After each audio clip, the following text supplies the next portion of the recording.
Ang una nating kwento ay ang 7 panadero ng Antipolo. What if multuhin ka ng 7 panadero? Anong gagawin mo? Nangyari po ito sa akin nung nakarang araw lang. Nagbabakasyon ako ngayon at nakikituluyan sa bahay ng pinsan ko. Kagigising ko lang noon at inutusan ako ng pinsan ko na bumili ng pandesal. Sakto, may nakita akong bakery sa kanto. Lumapit ang tinderong lalaki. Maputla ito. Sabi ko, "Pabili nga po ng pandesal." Inabot ko ang pera at inabot naman sa akin ang supot ng pandesal. Pag alis ko, parang may kakaiba akong naramdaman. Lumingon uli ako sa bakery at nagulat ako. Dahil may 7 panadero na nakatingin sa akin. Takang-taka ako habang naglalakad. Pero binaliwala ko lang ito. Pag uwi ko sa bahay, nagulat ang pinsan ko. Ang bilis ko naman daw makabalik. Sagot ko, "Malapit lang naman ang bakery sa inyo eh. Diyan lang sa kanto."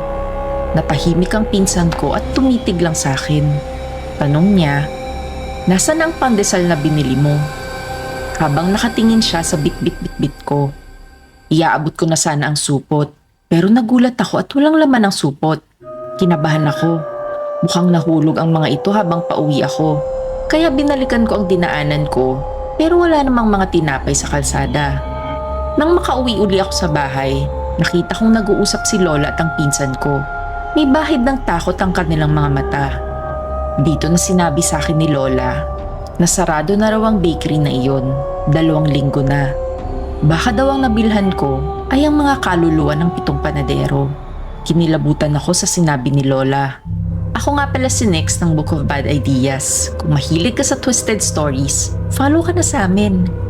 Ang storyang ito ay galing kay Chris Gerald Gonzalez, taga-Abaruan, Ordoneta City. Sulat niya, matapos itong sabihin ng lola ko, hindi ako makagalaw sa takot. Kakarating lang niya sa barangay Kupang para magbakasyon dito sa Maynila at di niya inaasahan na ito pa ang mangyayari sa kanya. Sabi ni Lola, 2 linggo na ang makalipas mula nang mangyari ang nakakakilabot na insidente. Isang matinding massacre daw ang naganap sa bakery na yon sa kanto. Patay daw ang 7 panadero ng bakery na ito at gawa ito ng iisang tao, ang may-ari ng bakery na si Mang Estong. Ang nakakapangilabot dito at ang tanong ng marami ay papaano raw napatay ng isang tao ang 7 kataong lalaki.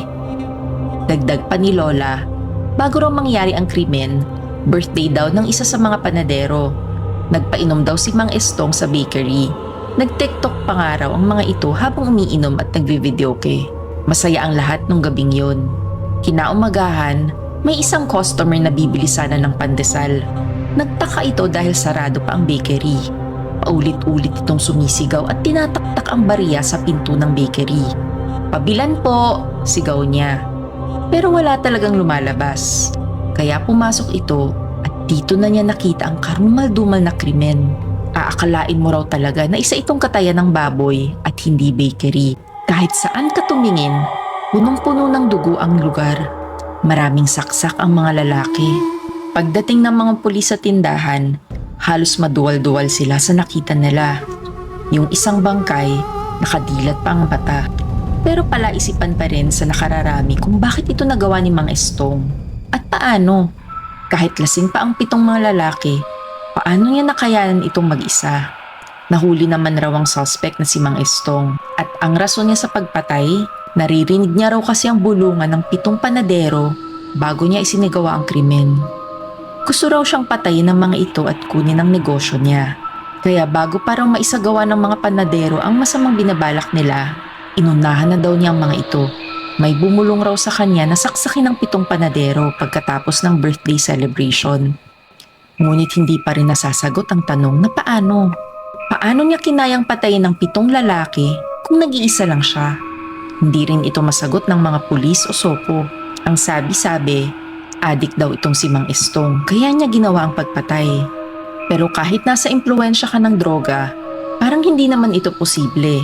Ang sabi naman ng iba, wala raw sa tamang pag-iisip si Mang Estong, kaya niya nagawa ang kagimbal-gimbal na krimen. Ang sabi rin ng mga iba pa, sinapian daw si Mang Estong, kaya niya nakaya ang 7 lalaki. Ito raw ang bulong na naririnig niya. Ito lang daw ang pinakaposibleng sagot. May mga taong mahihina daw ang pananampalataya na sinasapian ng demonyo. Naniniwala dito si Lola dahil marami na raw siyang nakitang mga espiritu dahil sa kanyang third eye. At ang pinakasenyales raw na sinapian ng demonyo si Mang Estong ay nang matapos ang krimen, wala raw itong pasa o sugat sa katawan. Dahil ang lakas na ginamit ni Mang Estong ay galing sa sapi ng demonyo, kaya hindi siya nahirapan sa paggawa ng krimen. Dagdag pa ni Lola, may nakausap na siyang albularyo at oorasyonan daw ang bakery ngayong linggo, kaya wag daw akong matakot. Pero kahit ano pang kasiguraduhan ang sabihin ni Lola, natatakot pa rin ako.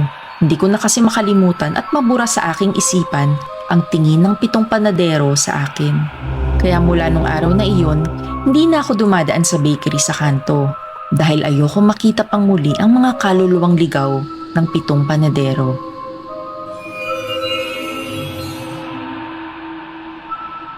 Ang pangalawa nating istorya ay ang Killer Clown ng Las Piñas. What if may makita kang killer clown? Anong gagawin mo? Ang dami ngayong nagkakalat ng kung ano-anong kuro-kuro tungkol sa killer clown ng Las Piñas. Nasa white van daw ito at nangunguha ng mga bata para kunin daw ang mga organs ng mga ito. Fake news o totoo? Ayon kay SPO2 Gutierrez, alam niya daw ang katotohanan sa balitang ito. Ako nga pala si Nex ng Book of Bad Ideas. At kung mahilig ka sa mga twisted stories, don't forget to follow us. Sulat ni SPO2 Gutierrez, Good evening po Ate Nex at Kuya Steve. Gusto ko lang sanang linawin ang kumakalat na fake news about sa killer clown. Hindi po yan totoo.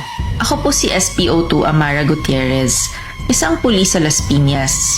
Marahil, nakuha ang storya na yan sa totoong krimen noong 1996 sa Las Piñas. Ito ang totoong killer clown ng Las Piñas, si Johnny the Clown. At ako ang humawak ng kasong ito. Noong March 1996, nabalot ng takot ang buong Las Piñas. Marami raw kasing nawawalang mga bata at maraming mga magulang ang lumapit sa amin sa presinto. Pare-pareho ang kwento nila. Pagkatapos daw pumunta ng mga anak nila sa mga birthday parties, hindi na raw ito nakakauwi. Nabahala si Hepe sa kasong ito, kaya gumawa siya ng task force at ako ang naging team leader nito. Binalikan namin ang mga crime scenes kung saan naganap ang mga birthday parties na ito. Ang mahirap ng mga panahong yon, wala pang CCTV, kaya puro eyewitness accounts lang. Sa kasamaang palad, walang nakitang kakaiba ang mga tao sa mga birthday parties. Kaya wala rin kaming nakuhang lead sa kaso. Nagpatuloy ang mga gantong krimen sa mga sumunod na buwan. Umaasa nga kami na baka kidnap for ransom case ito dahil noong mga panahong yun uso ang mga kidnappings. Subalit wala talagang balita sa mga batang ito. Kung hindi kidnapping ang modus nito, at siguro sabihin na lang natin na baka pumapatay siya, pero hindi pa rin dahil wala ring nakikitang mga katawan ng mga bata that time.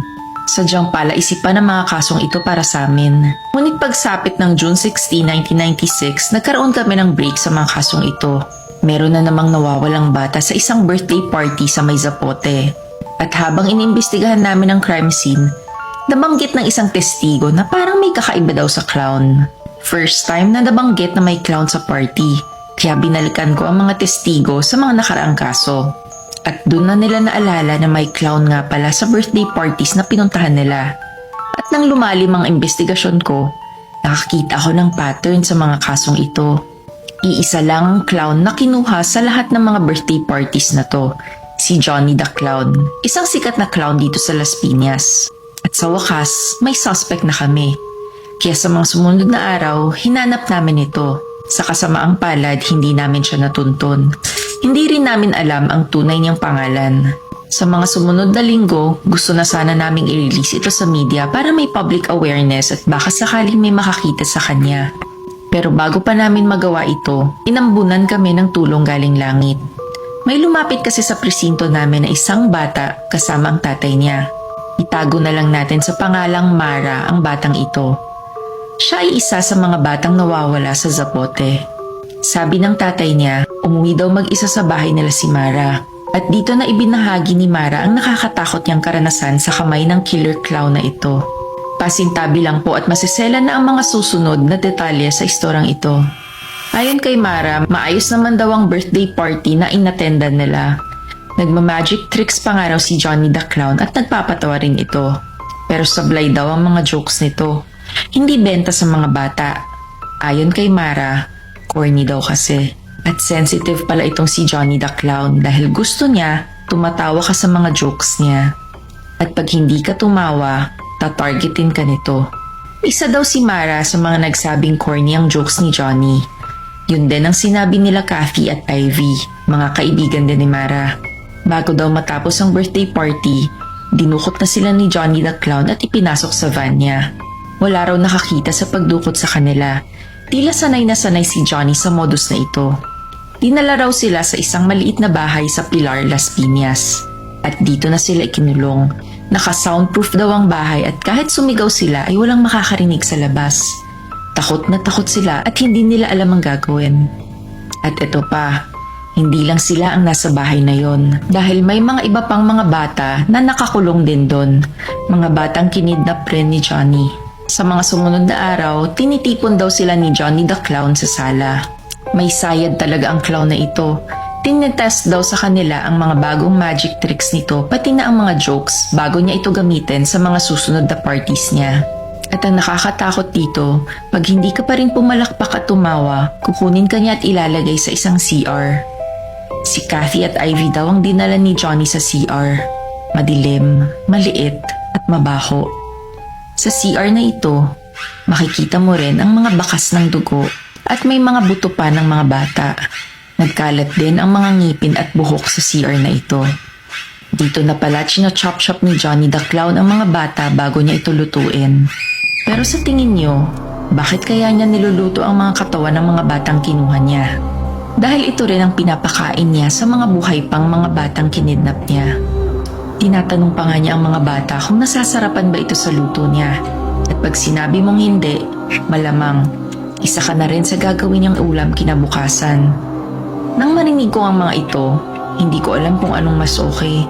Ang chop-chopin ka o araw-araw kang kumakain ng nilutong bangkay.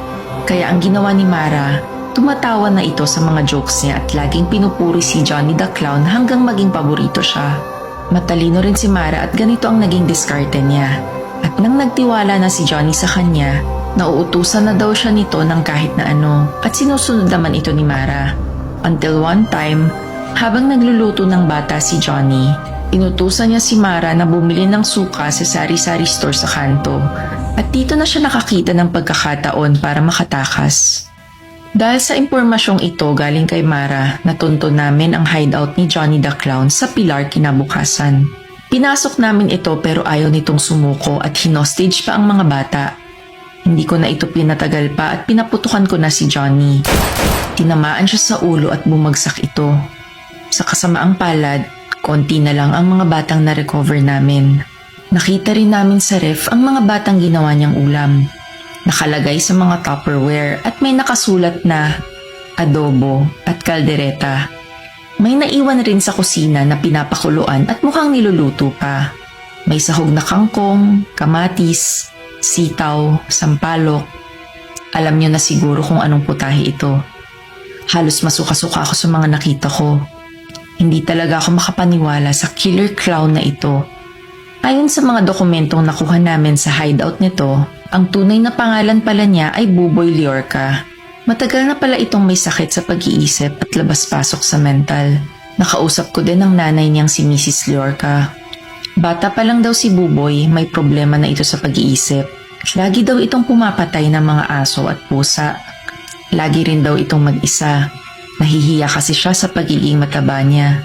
Mahaba rin daw ang buhok nito kaya napagkakamalang babae. Palagi rin daw itong binubugbog ng tatay niya. These are all the telltale signs of a serial killer. Sana maging malinaw na ang lahat. Matagal nang wala ang killer clown at sana wag nang buhayin pa ang masalimuot na storya na ito.